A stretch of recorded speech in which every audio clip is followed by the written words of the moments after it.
Good morning. My name is Caitlin Yager, Director of Heritage Programs for Missouri Humanities. Our mission is to enrich lives and strengthen communities by connecting Missourians with the people, places, and ideas that shape our society. Thank you for joining us today for Chapter 8 of Explore Missouri's German Heritage, the final chapter of our 8-part program series that delves into each chapter of the book of the same title by W. Arthur Mehrhoff. The book is available for purchase and will continue to be available after the series concludes. So don't worry, it'll still be up on our website for you to purchase for both yourselves and for gifts, whatever you might imagine. It's a great guide. As you guys all know, as you've been sitting with us for the last 8 months, I think it has been about 8 months. So I encourage you guys to consider purchasing the copy of the book that we've spent so much time discussing. I'll go ahead and post that link in our chat box and on the Facebook Live video, so you all can access that if you guys are interested. They're $25, and all proceeds will help us continue to bring public programs like these to Missourians. So whether you're joining us on Zoom or watching on Facebook Live, we invite you to be part of our conversation. If you're on Facebook, feel free to comment to let us know you're watching or to ask questions for us to consider. And if you're on Zoom, feel free to submit questions throughout the program using either the chat feature or the Q&A feature, and we'll try and answer as many as possible. If you enjoy our program today and are interested in seeing more from Missouri Humanities, please check us out on Facebook or on our website for the most up-to-date information about our events. We also have a membership program where benefits include free books, discounted tickets to special programs, and access to members-only events. To become a member, visit www.mohumanities.org and click Become a Member. When our program concludes, a survey link will pop up on your screen. So this is a little bit different. In the past, I have sent these chapter surveys via email, but this month it will generate on your screen once I end the webinar. So that survey will be dedicated just to today's discussion. But later today, I'll also be sending another email with a separate shorter survey. It's just 6 questions, don't worry. That is an evaluation of the series in its entirety. So I'd really appreciate it if you could all take some time to let us know what you thought of both today's discussion, but more importantly, what you thought of this series overall, whether you tuned in for just a couple discussions or all 8, as I know some of you have. Our discussion today will be a conversation between myself and Arthur, with your questions and comments helping us to guide through as we wrap up this jam-packed series. If you missed any of our last discussions, Arthur is going to start off with a bit of a recap of the publication and why the topics in each chapter were chosen. And then we'll dive into more questions and discussions to kind of wrap up this 8-part series. So Arthur, go ahead and orient us to our final discussion. Well, first of all, thank you everyone for tuning in, viewing, however you're engaging us. And thank you especially to those who've been with us for 8 months. That's a little bit daunting, but actually, when Caitlin first asked me about this, the thought, am I going to make it through 8 months of pandemic? But been very blessed to have both my vaccinations now, and spring seems to be happening here in the heart of the country. So we persevere. Both The Old Man and the Sea by Ernest Hemingway and Moby Dick by Herman Melville are about fishing, but that's where the difference ends. They're very different books. Melville's Moby Dick tells you everything you want to know about fishing or whaling in the 19th century. And Hemingway's Old Man and the Sea is a very tight little, almost like a short story, but it deals with some big issues as well. But it's about, I don't know, maybe 1/10 of the size of Moby Dick.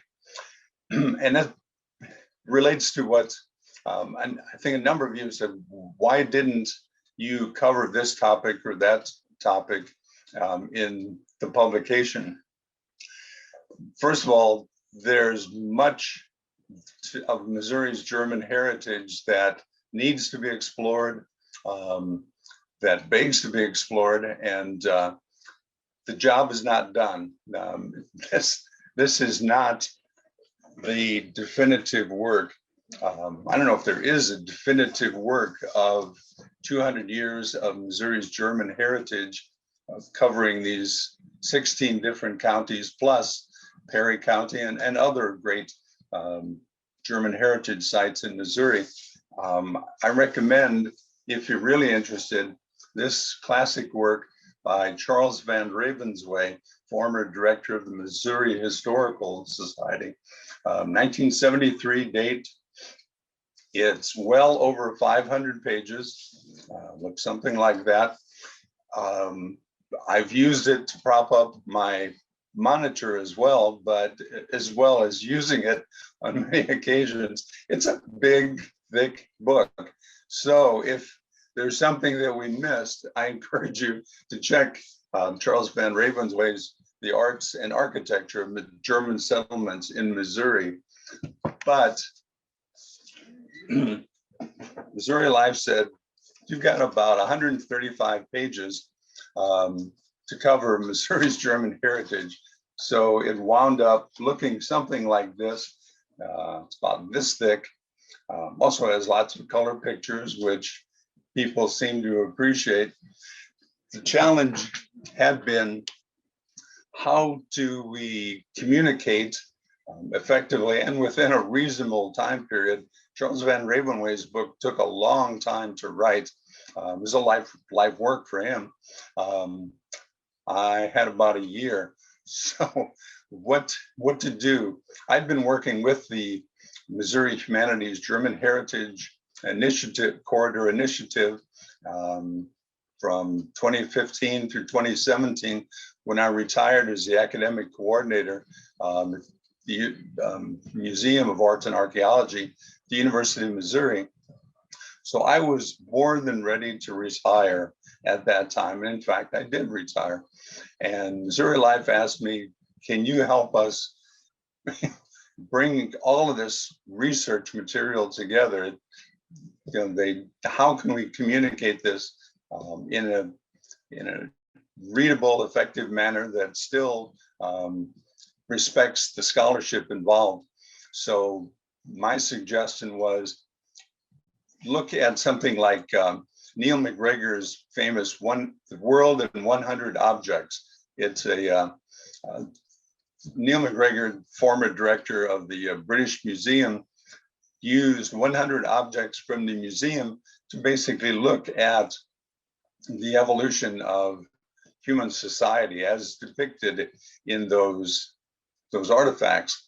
And the idea was to find outstanding objects, really rich with, maybe it's the visual interest, maybe the historic interest, but somehow they just resonate and connect in many ways to all the other things that are going on. So that was the approach that we chose.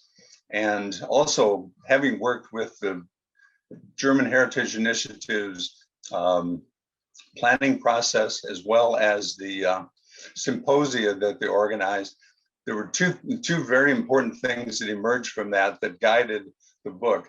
First, the historians there really focused on what's called periodization. What were the key periods in Missouri's German heritage? And we see that really in the pre-Civil War period, the settlements from Civil War to World War I, which was the peak of Missouri's German heritage, where it really took off, and it made a big challenge, I think, to many other aspects of American life. World War I brought about, if not the death of, certainly a retrenchment of Missouri's German heritage. It almost went underground.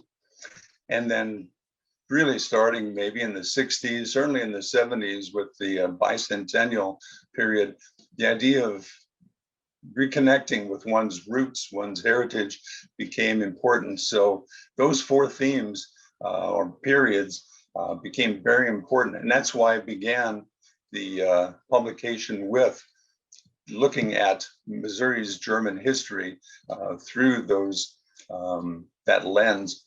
And then the other thing we looked at was this idea of culture? How do we understand the meanings that people assign to the world? Well, you can see culture at a very big scale in how we treat the world of nature, how we shape our built environment, the work we do. And you can also see it in smaller things, all the way down to cultural activities, music, all the way down to festivals, the little things that give life its special qualities. And so that's the approach that we took, or basically those different chapters that we've explored kind of work from that very big scale of nature all the way down to the Gemütlichkeit that Caitlin is so fond of citing. And then finally looking at how we remember, whether it's festivals or funerary traditions, museums, and then today looking at, looking back, the idea of Eiswein, a literary conceit certainly, but one that I think helps us to reflect upon this rather vast journey, die Reise, that we've taken through the last 8 months. Does that help? I certainly think so. All right. I think it beats. Well, one more thing that I think is important. In our symposia, our leader talked about the National Park Service and its emphasis upon interpreting our heritage. And I actually worked with the National Park Service way back in the day. And Freeman Tilden's classic work called Interpreting Our Heritage has been a model for my work, for my teaching. And it certainly emerged again in our symposia, so that it's not just about information, it is about telling a story, engaging with people, viewers, readers, however you want to describe them, and somehow making that kind of connection. So this publication is really about doing that. We did it through multiple ways, certainly the text itself, but also through archival and very lively contemporary photographs.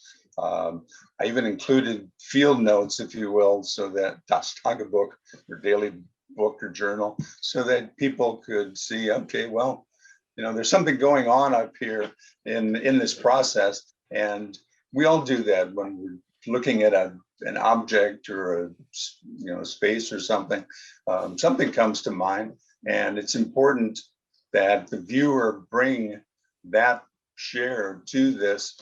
If a professor falls in a classroom and there's no student there to hear him, does he make a sound? Well, if you don't bring anything to the museum, to the artifact, then it's just old stuff. Exactly. Thank you for recapping. I think it's certainly better than me spewing out one line per chapter to try and wrap us up. So thanks a lot. So before Arthur and I kind of delve into some topics and some wrapping up, what I want to ask of you, the audience, is a lot of you have been with us throughout these 8 parts. Many of you have at least joined us for a handful.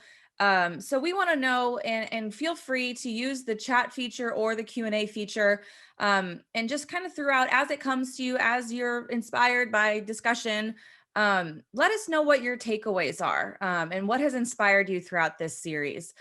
We'd love to get some comments. They don't have to be questions for us to answer, just comments for us to hear, or to maybe add to our discussion, or they could be questions. What to do next, what's on the docket, anything that maybe has been lingering in your head over the last 8 months about, some of these topics that we've covered. We want to hear about it throughout the next, 45 minutes that we'll be talking. So go ahead and be thinking about that as we're talking, and we'd love to hear from you.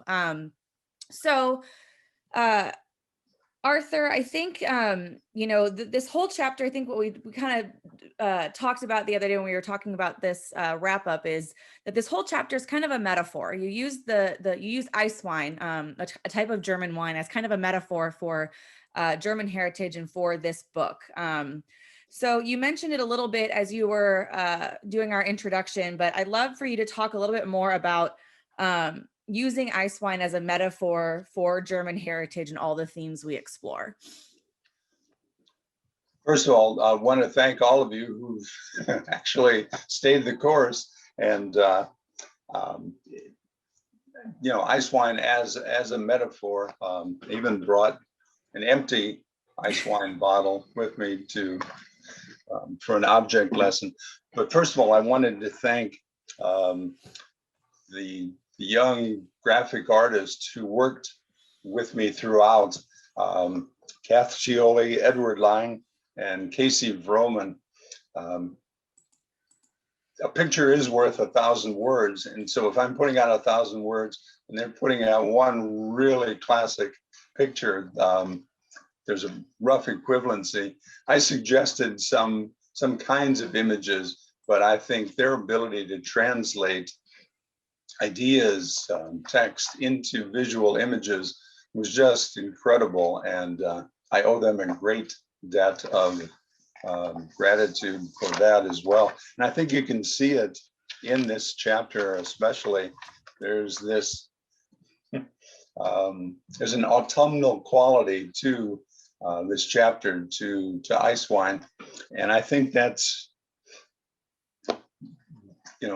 very fair that we have this sort of retrospective look to it.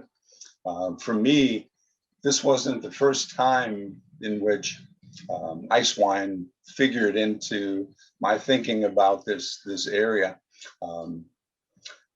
Actually, Charles Van Ravensway's book, 1973 publication date, as you read his introduction, it waxes rather nostalgic. He recalls his own experiences with old timers from the area, and he's already talking at that time about the loss of heritage, of his take on some of the development that was pushing out from St. Louis.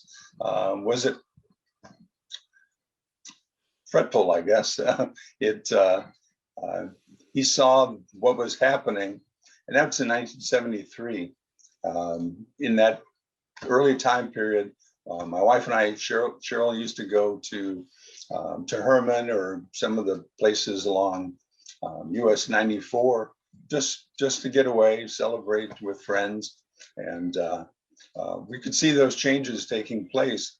So the loss of that heritage, as well as there are people now that are no longer with us that we used to go celebrate with. So this chapter has there's a bit of a melancholy feel to it.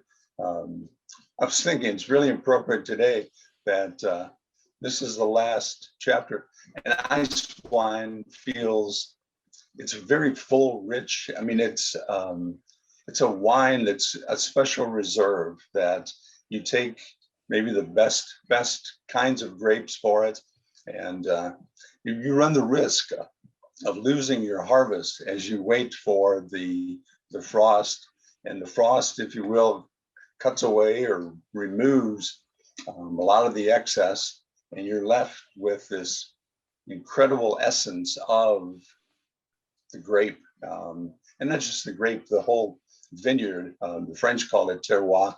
I couldn't find a German equivalent for terroir, but everything that goes into it, as Georg Hussmann would say, becomes part of the wine.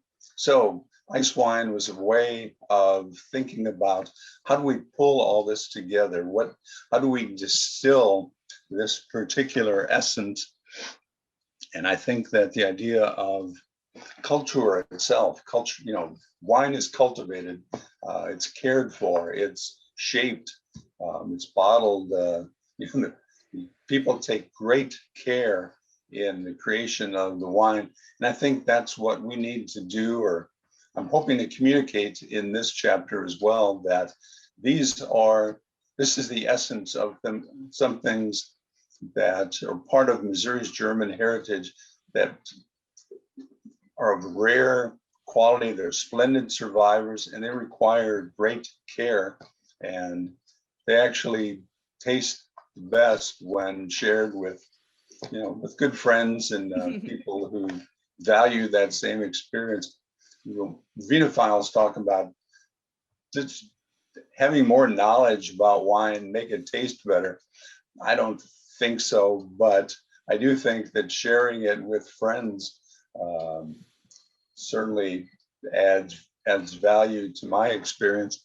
So, as T.S. Eliot put it in one of his poems, "In my end is my beginning," that this was already a theme or part of my thinking from the very beginning. This is where I was heading throughout, because in a sense it echoes what Charles Van Ravensway was already saying 73, how many years ago is that? It's nearly 50 years ago. So yeah, we kind of go back to places and they become barometers for ourselves as much as the changes that they reveal. So Eiswein as wrap up, or trying to tie it together.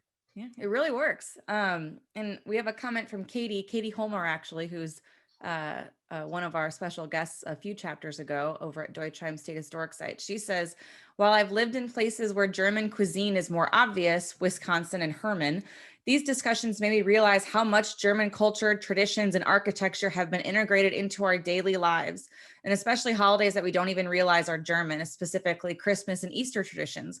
And I think that's so true. That's the discussion, I think it was maybe chapter 6 or maybe chapter 5, where we're talking about traditions, cultural traditions, food, festivals. We got a lot of comments in our surveys about how there's so much about daily life that we don't realize has some sort of German root. I wouldn't say for everybody, but living here in Missouri and, and the architecture, like Katie says, the food, holiday traditions, even, it's so ingrained into everyday life, and it's been around for so long, and it's stuck around that you just don't realize it. And I'm glad that we got comments that people said this discussion made them more appreciate those contributions of German immigrants, because what would our traditions be if it weren't for some of the German immigrants that brought them here? It's kind of an interesting question. What if it had been a different group of people? Our landscape, our everyday life, our businesses would look very different. Well, we talked a lot about intercultural transfer throughout, without getting all heavy duty academic. Groups exchange ideas, events,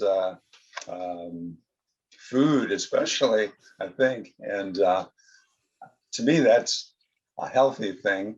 But I think it's also important that we at least, occasionally tip our caps just to just a bit of historical awareness makes life more interesting, I think, and Sure. depth. So our next topic, it is an expansion of kind of that Eiswein conversation. And then Arthur, you mentioned this also in the intro.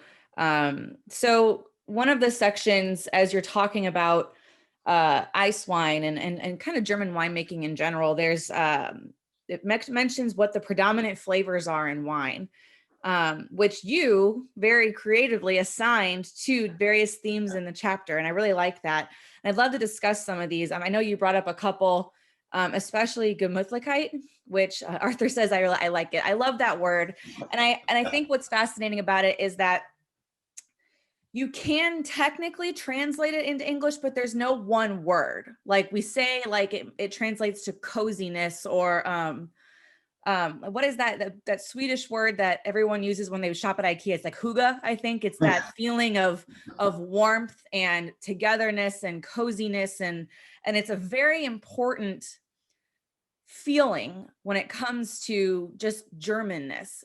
It's something that has come up multiple times over the last several years as we've talked about Germanness in Missouri, and how when Germans established, homes and businesses and communities, that this was that feeling that emulated around their traditions, and how it's become a kind of a benchmark for what makes something German. And I like to say, kind of like, when you hear that word Gemütlichkeit, it's like, if you know, you know, but if you don't know, you're really like, what is that word? So and I think it's a perfect kind of jumping off point for talking about, an overall feeling that you get when you're in the corridor, when you're, Arthur mentioned, Eiswein is best enjoyed amongst loved ones and friends. It's, that's kind of that Gemütlichkeit feeling. It's, being together. And, and I think there's, a lot of people when they're exploring the corridor, or, going to a winery, exploring antique shops, all that, that's something that they maybe feel without really knowing what they're feeling. So Gemütlichkeit being one example, but Arthur, let's talk about some of these others that you kind of characterize Germanness with, as it compares to predominant wine flavors. I guess I would pair Gemütlichkeit with Schmerzen, the pain, because wine that's just too sweet can kind of grate your teeth, grate my teeth. But the ice wine at its best has some acidity to it. And I think that we also need to appreciate that the beer garden, I think, or the wine garden, is a great example of Gemütlichkeit, acceptance. And it has a lot to do with culture, who belongs. And I think an issue that we need to consider is, can we extend this feeling of Gemütlichkeit beyond our in-groups, our close family and friends and people like us, in order to embrace others and find their traditions as well. And I think that also looking at the Schmerzen, the pain, in the Missouri's German immigrant history also should help us appreciate the struggles. We've seen what happened to people like, the idealistic young Paul Fellenius, trying to help, create a new Germany here in America. We saw what happened to George Bayer, as his own group. People kind of scapegoated him, instead of saying, wow, it's pretty hard to establish a new settlement on the Missouri frontier in the mid-19th century. So I think that keeping them in balance is part of the challenge. And at its best, I think that Missouri's German heritage does offer that sense of Gemütlichkeit. And as Katie, I guess, referred to, how that's been extended to others, as the holiday celebrations at Deutsheim State Historic Site appealed to people more than just of German heritage, although they still have some special traditions there. But people love to come and see the trees, the ornaments, the traditions there, the songs, and they go, wow, so I didn't know that song was German. So I think that's a good example of how it widens out to embrace others. Turns out that I have my great grandfather's brother died at sea when coming to America. He was buried at sea. So I think it's also important to remember the struggles that these people went through. What does it take to give up your previous world, your previous existence, and try and start over. Um, I think there is some applicability in our own, as we deal with immigration today.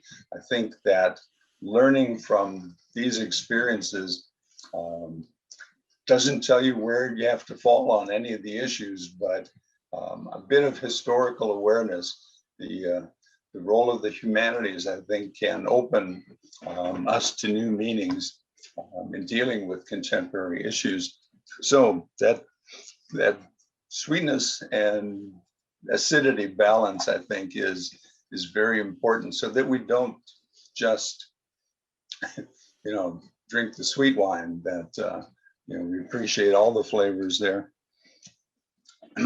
Working back up the list there, Freiheit, freedom, and again, another incredible example of intercultural transfer.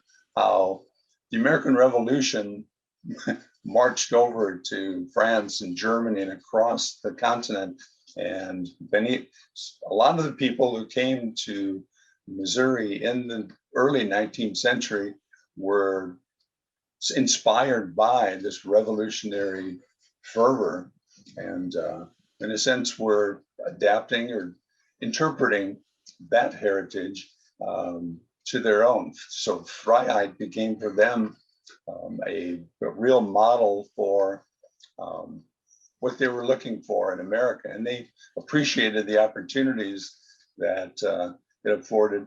And I think especially Missouri's German heritage vis-a-vis slavery, how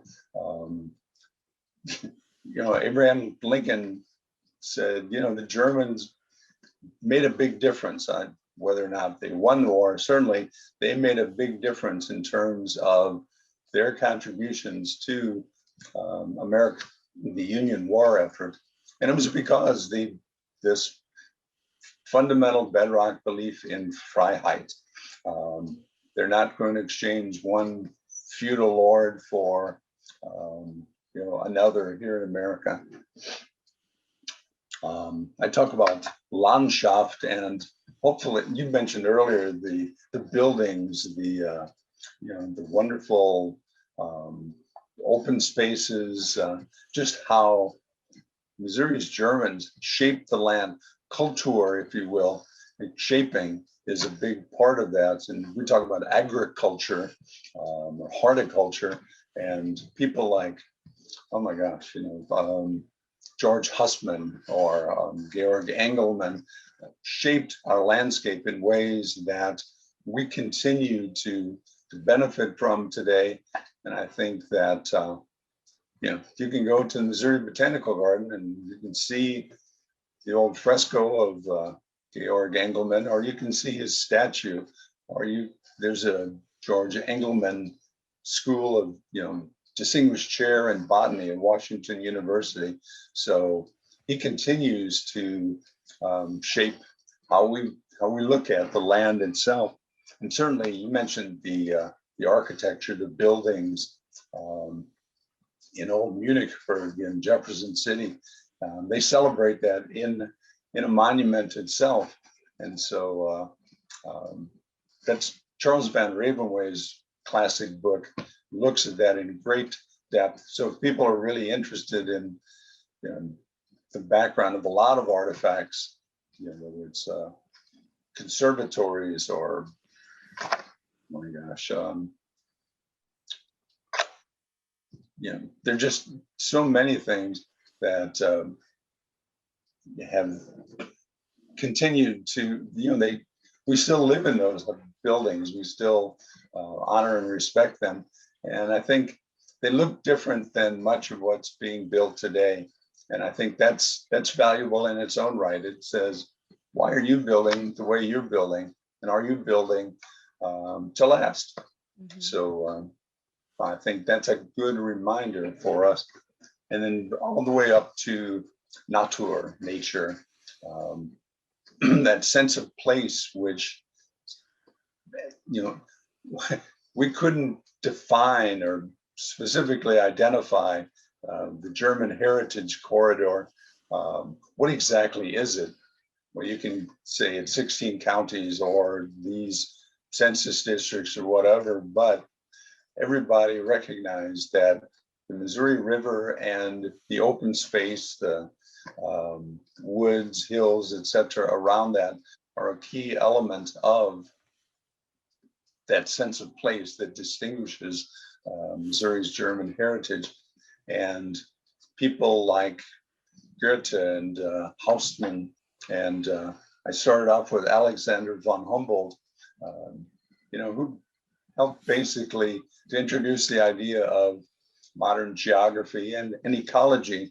But what I've come to learn and what I've come to appreciate especially is they never separated themselves from nature in looking at it, observing it, and they were expert observers. In fact, Alexander von Humboldt's observations at Mount Chimborazo in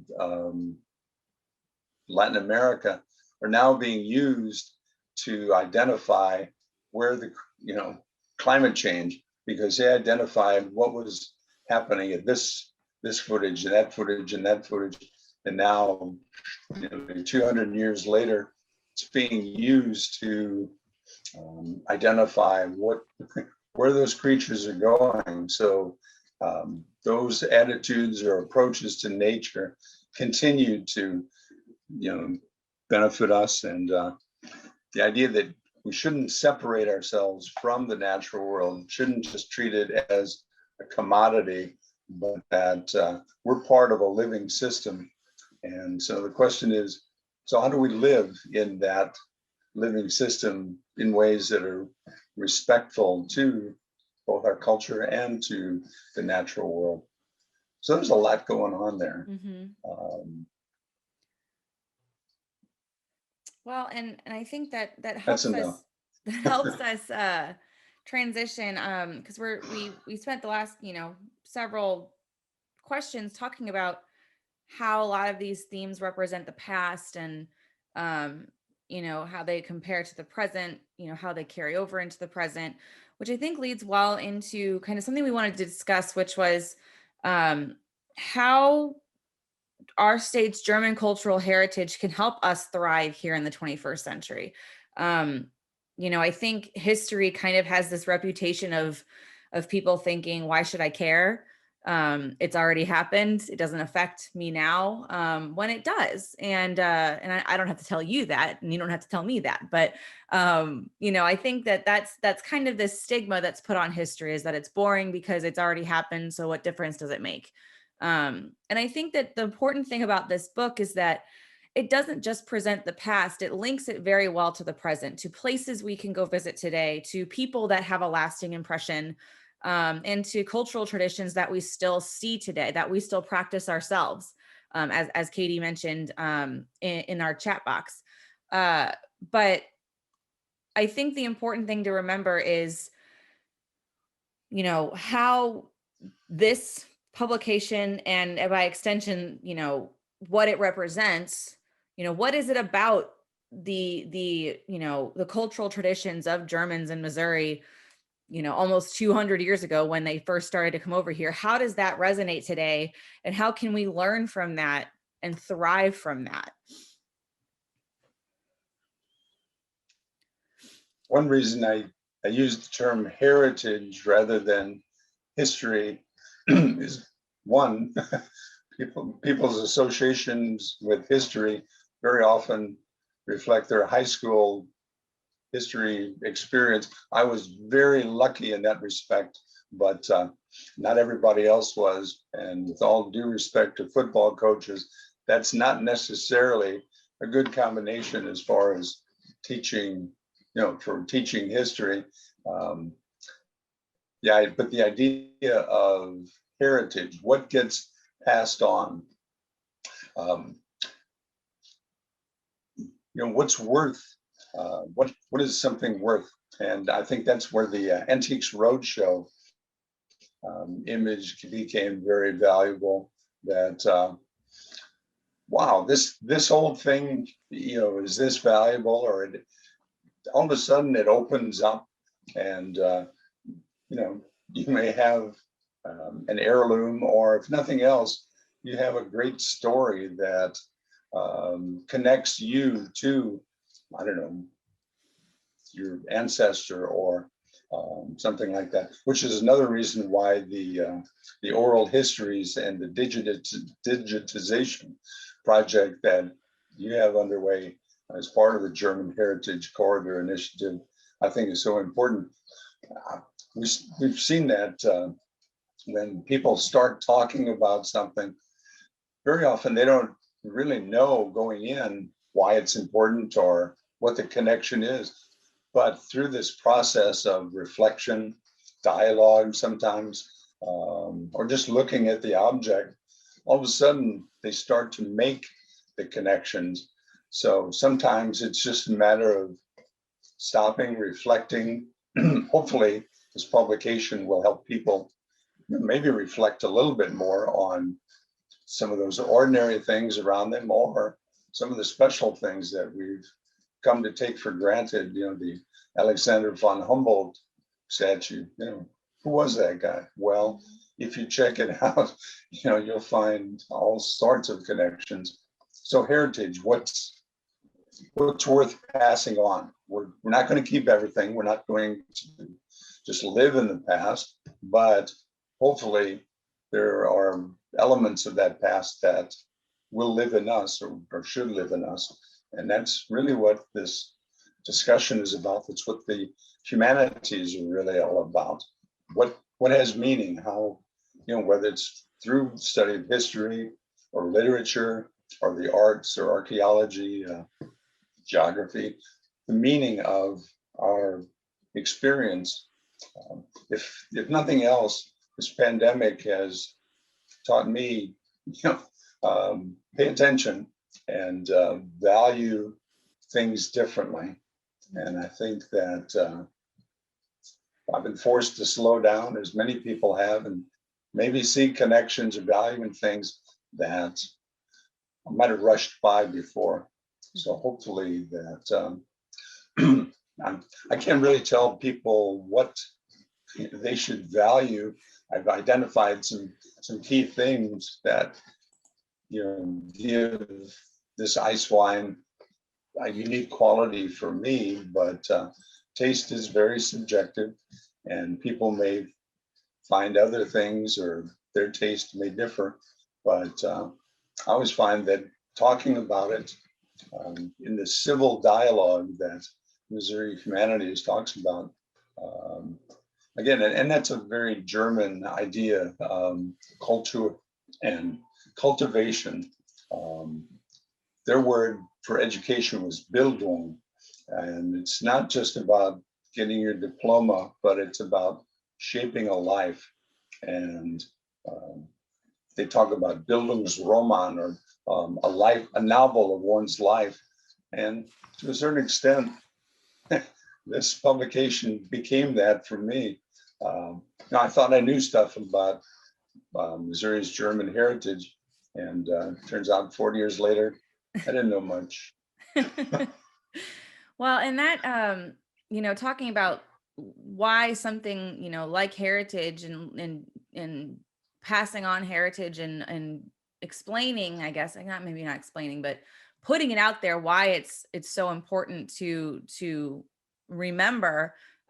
Judith gives us a really great comment, and this, and thank you, Judith. This is exactly the kind of thing we love to hear when it comes to programs like these. And she says, I started doing genealogical research when I retired 5 years ago. I was a music professor at CU Denver for 30 plus years. And after I moved to KC, I began really researching my Missouri family roots. I was surprised and delighted to discover generations of German great-grandparents on my paternal grandmother's line. And she says quite a few of them were Yagers. So that's interesting. Yagers in Missouri, including the names Diefenbach, Sommer, Adelman, and Litzenberg. Definitely German, among others. My grandmother never talked about this side of her family, and I don't know any of their personal stories aside from what I found in records and a few old photos. I've loved reading the book and exploring ancillary resources to discover and extend the knowledge I have of this side of my family. Thanks for this great research, and I've enjoyed this series so much. While working on my PhD 30 years ago, studying German art, song, and those inherent traditions and artifacts, I gained an appreciation for and love of German culture through that lens, not knowing about my own German heritage. That's really great, Judith, and it's a great anecdote for, why it's so important to explore your roots and then to take it a step further and explore the people, surrounding that. So thank you for sharing that with us. If I can build upon Judith, Judith. what beautiful story. I had the opportunity to sing with the University of Missouri Choral Union, and one time we did excerpts from Richard Wagner's Die Meistersingers, and Wagner took this old story, this tradition, and long story short, the singing competition was all bound up in tradition and rules, and you had to do it this way. And the Meistersingers, because of a love story, wound up creating a new song that respected that heritage, but gave it new life, new vitality. And if you sang it, it was pretty powerful. The words don't do it justice, but giving voice to those elements that still speak to us, but giving them a form that speaks to us today. No easy feat, but otherwise, in our contemporary society, we're just kind of bouncing from one thing to another, and to have a certain amount of groundedness, I think, would be valuable, especially for younger people. So, Judith, thanks for sharing that, and I'm glad you found something of value in the publication, but also in your Missouri German heritage. And Sharon asks a question. I don't know the answer to this. Arthur, maybe you do, but I think this would be something interesting to explore. Are all regions of Germany represented in the Missouri German corridor, or is there any region or regions that seem to have more immigrants?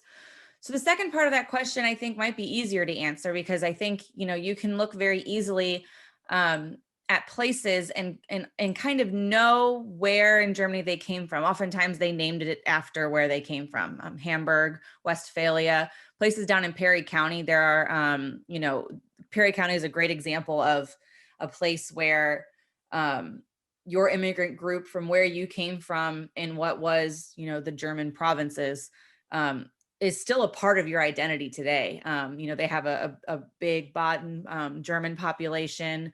I know they had Saxon Lutheran Germans that left a major imprint on Perry County and by extension, Missouri. I know we have a large group of Hanoverian. I think Kansas City's sister city is Hanover. And then more contemporarily, we get, cities like Stuttgart have sizable immigrants that, came here. But as you get into more contemporary times, it's not so much immigrant groups from an area, but more individuals or families. But I don't know about every province. My immediate reaction, just because it's so definitive to say yes, is probably not. But Arthur, if you know differently, I couldn't even name all the German provinces. So that's a big question, and I don't want to, misstate or pretend that I know. I do think that there's a real connection, though, between immigration to America and in Missouri and industrialization or religious persecution, conflict in well, it wasn't even Germany, really, much of the time. And then German unification also involved creating a German national army under Prussian leadership. And I can tell you that my great-grandfather, August Christian Friedrich Mehrhoff, wasn't real keen on that. And I'm sure that there were a lot of others as well. So I think if you track what was happening in Germany as far as industrialization, urbanization, and religious conflicts, political religious conflicts, I think that there'd be a strong correlation there.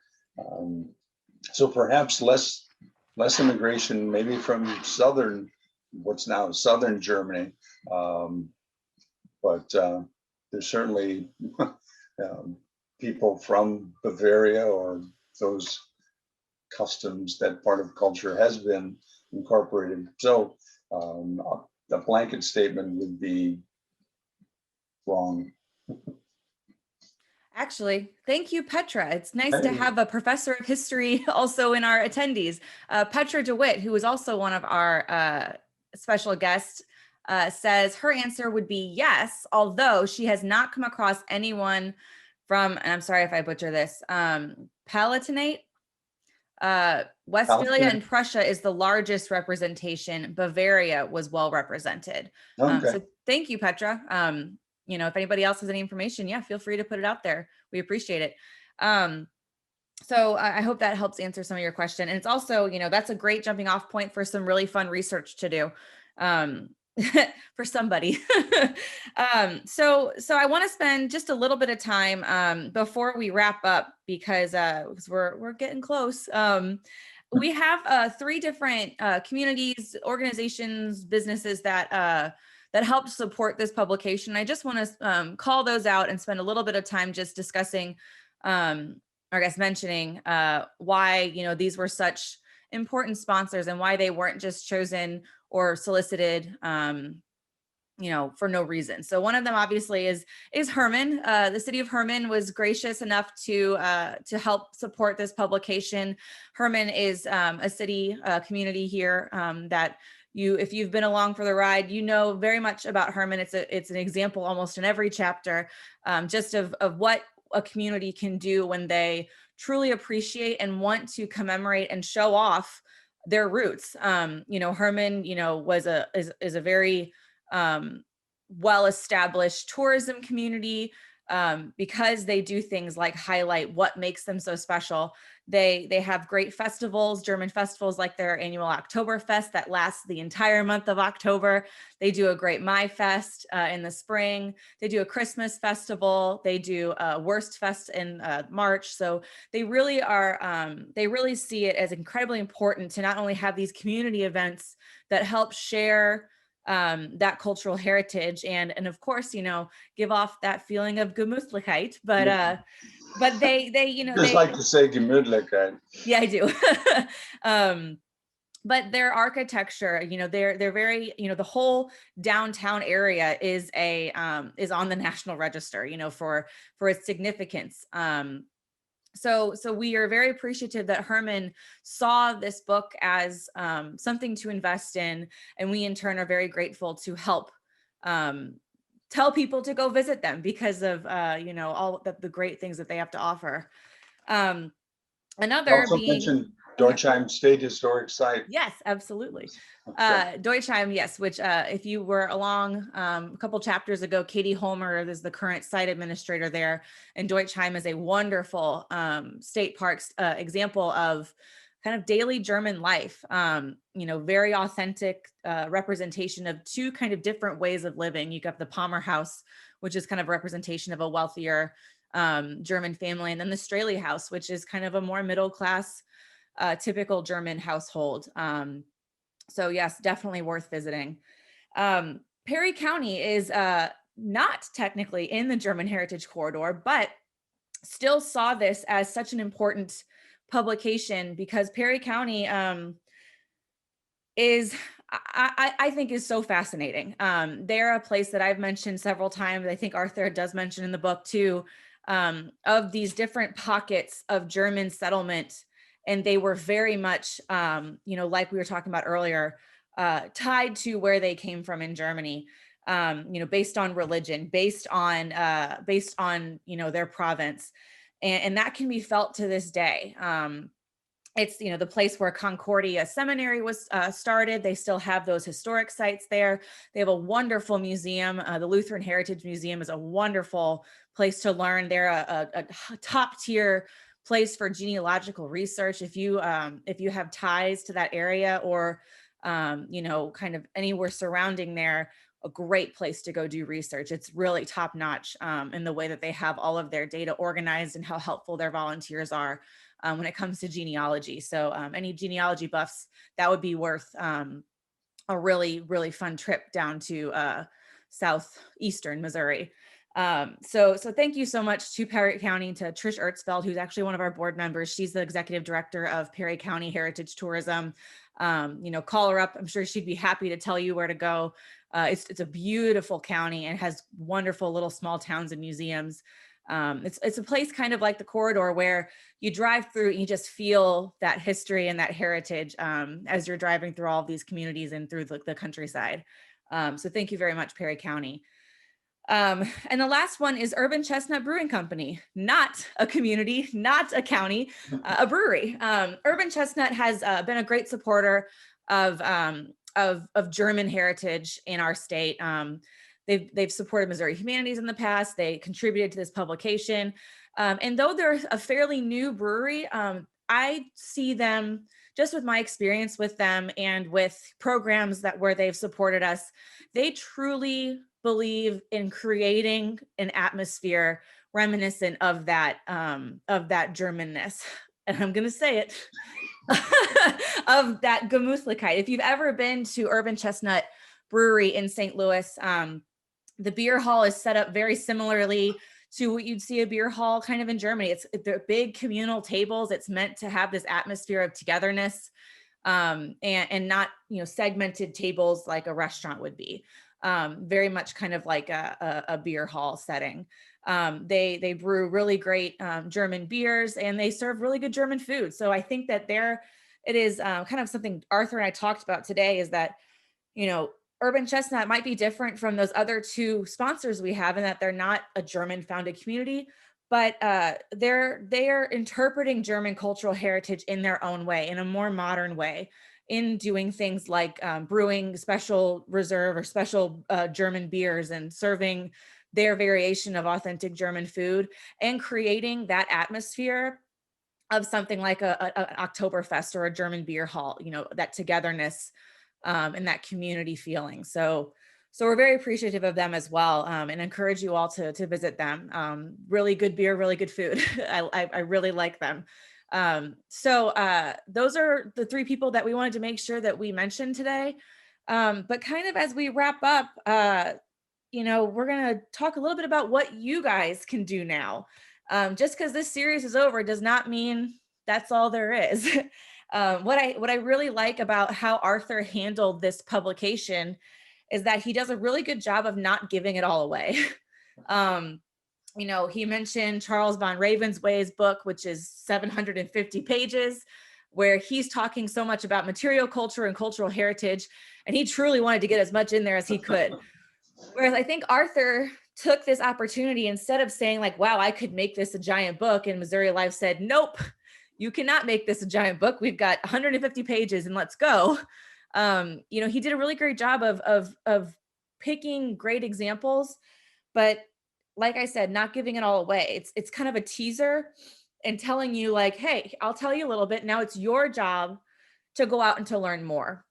There's so many examples of places to visit, businesses to spend money at and help the local communities shop local. But I think that, like we've got examples like Judith, it's an inspiration, I hope, to learn more. If you've been along for this whole ride with us for 8 months, it means you care a little bit, or at least that each time you're coming back because you're learning something and feel like you want to learn more. Or you were restricted to your house. Yeah, that's also a possibility. I'm sure that was probably the case earlier on for a lot of our programs. Hopefully, what else are we going to do? Yeah. But I think that that's something so important about this book, is that it's a great guide. It tells you places to go, but once you get to those places, there's going to be so much more for you to learn and so much more to explore. So Arthur, anything else that you would like to add to that? What people can do to continue this, I don't want to say education, but it is education, to continue this engagement with this German cultural heritage. Die Bildung, the life education. It's a very German thing to do. The use of historical societies and museums and lyceums and discussion groups in order to continue our education.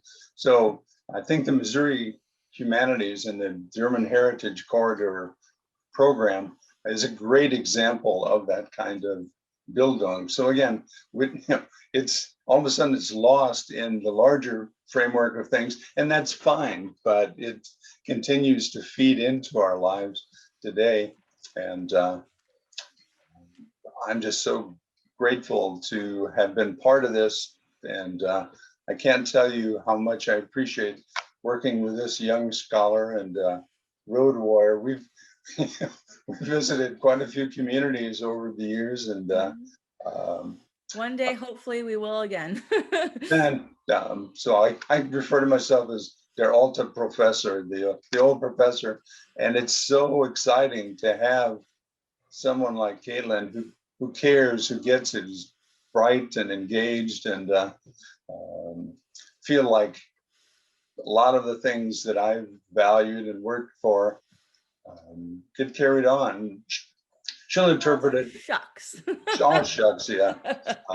Well, thank you, Arthur. And I know that you wanted to end with kind of calling attention to those last couple paragraphs of this chapter. They're very spot on, very poignant. So if you'll all bear with us for a couple more minutes, Arthur's going to read those last couple paragraphs, and then I'll go ahead and conclude. So Arthur, if you'd like.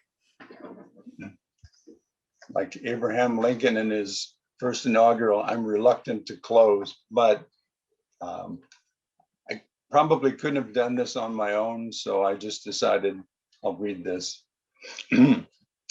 Eiswein represents the perfect toast to this monumental journey. To my friends and colleagues in the Missouri Humanities Council German Heritage Corridor Initiative, and to my own Bildungsroman, occasionally sketched here in the pages of Das Tagebuch. Despite my very clear awareness of its considerable limitations and incompleteness, I also take considerable comfort in knowing that even the incomparable Alexander von Humboldt, Goethe's great friend and inspiration for this project, could not complete his Cosmos life work. This publication is by no means a cosmos, an encyclopedia, or the last word on Missouri's German cultural heritage. Previous generations, like my grandmother, Clara Schraut, of Missouri Germans would probably call it a hodgepodge. However, I do hope this hodgepodge offers you a small window with a good view on that remarkable world, preferably on a hill overlooking a vineyard with the Missouri River in the distance, with more light and a clear vantage on this unfolding new chapter in the German Heritage Corridor's exploration, preservation, and interpretation. Vielen Dank. Thank you, Arthur. And believe it or not, that concludes our 8-part program series, Explore Missouri's German Heritage, which we started back in September, which feels like another world ago, truly. I want to extend a special thank you, of course, to Arthur for his unparalleled dedication, to all of our special guests who have joined us during our individual chapter discussions, and especially to all of you who joined us on this journey. It truly was a journey. I'm sure I speak for Arthur as well when I say that we hope these discussions have inspired you to get out and explore the German Heritage Corridor and the other wonderful German heritage sites mentioned and unmentioned throughout the state, and also for you to explore your own roots, whether German or not.